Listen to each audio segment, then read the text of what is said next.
بسم الله الرحمن الرحيم. الحمد لله رب العالمين، والصلاة والسلام على سيدنا محمد أشرف المرسلين منا وبعد. كل عام وأنتم بخير، وأحيي جميع الإخوة الذين حضروا إلى هذا المنتدى الثقافي الذي يعد منارة إشعاع الشرقية في مصر كلها. أستاذ نجلاء يعني نموذج نفتخر به، والله دائما أفتخر أمام زملائنا في المنتديات الثقافية، لأن هذا نموذج فريد في الشرقية بل في كل محافظات مصر. أرحب بزملائي الكرام دكتور عبد الله هنداوي وكيل الكلية، دكتور حسن طاحون أستاذ قسم الأدب والنقد، جميع الزملاء والشعراء الذين حضروا، الدكاترة.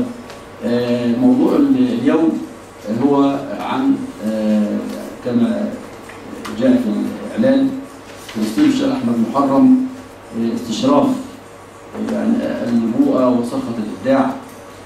أحمد محرم يعني لعل الكثير لا يعرف، ولكنه في ميدان الدراسات الأكاديمية معروف لدى الباحثين.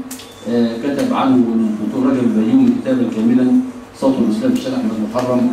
أيضا دراسات كثيرة الدكتوراه والماجستير كتبت عنه أيضا، ولكن على مستوى الإعلام وهو وجد في عهد العمالقة، هو عملاق أيضا، ولكن أحيانا يعني بعض العمالقة لديهم سطوة ولديهم وسائل كثيرة.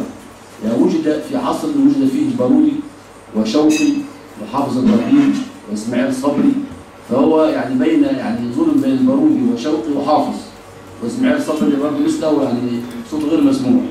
فهو لطبيعته وأيضا لأنه أيضا رفع يعني راية الإسلام والعروبة، وكان متعصبا تماما للخلافة العثمانية، ويعني شاء